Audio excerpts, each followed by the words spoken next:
Hello, this is Matt Caddo, Senior Fellow in Public Policy with the American Kratom Association. Today, July 1st, is a watershed moment in the national debate over kratom, 7-OH, and consumer safety. The Drug Enforcement Administration today issued a notice of intent to temporarily schedule 7-hydroxymetrogenine, known as 7-OH, above specified threshold levels as a Schedule 1 controlled substance and the follow-on synthetic versions that they have produced in that industry. That announcement is scheduled to be published on Monday, July 6th.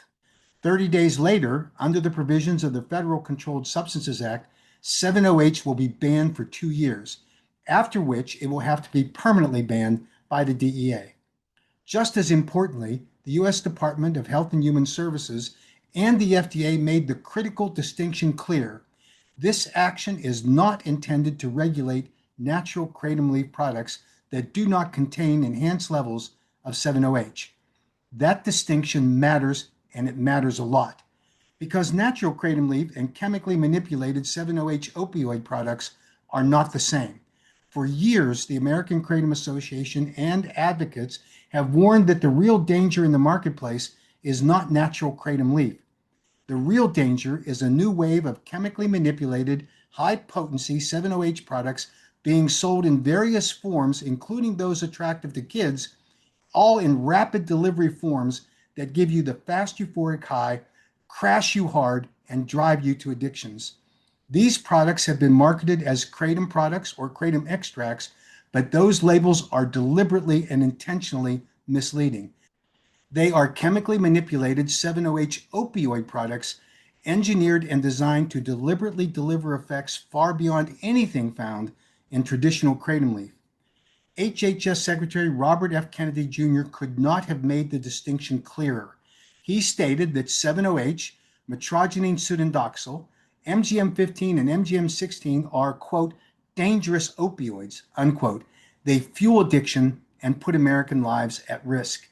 That statement is enormously significant. It confirms the federal government has the scientific basis to identify the real threat, not natural kratom leaf, but dangerously enhanced 7-OH opioids and synthetic follow-on compounds. The HHS press release also states that these actions are not intended to regulate natural leaf kratom that does not contain the enhanced levels of 7-OH. That language is critical for state legislators, attorneys general, regulators, medical examiners, coroners, and the media. Yes, 7-OH can occur naturally in trace amounts in the kratom plant. And yes, the body can convert some metrogenine into 7-OH after natural kratom leaf is consumed. But that is not the same thing as manufacturing, concentrating, converting, or enhancing 7-OH into a dominant opioid product.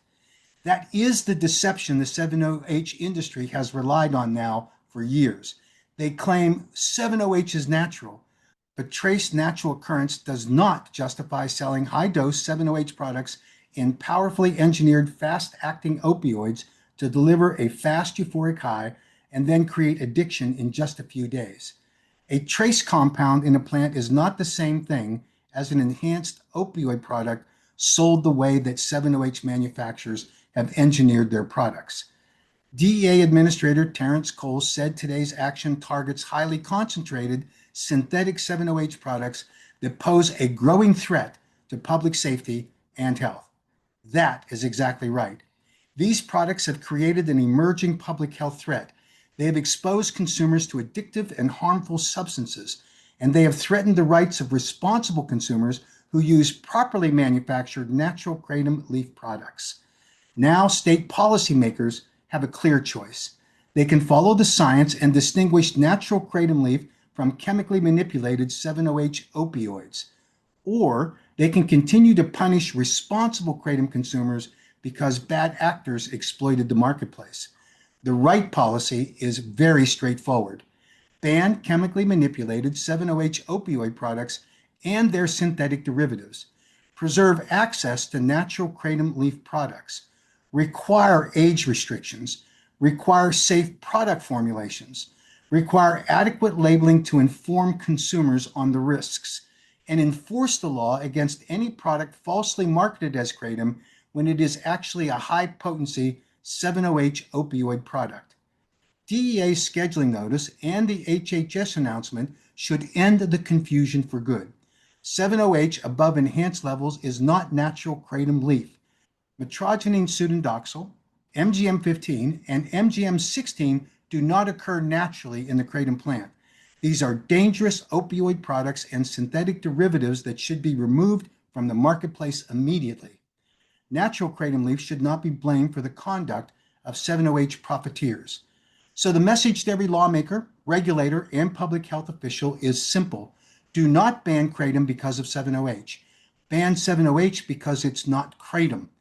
In this 250th year of our grand experiment on freedom, let's deliver just that, to allow consumers to have the freedom to make informed decisions about access to safely formulated natural kratom leaf products for their health and well-being.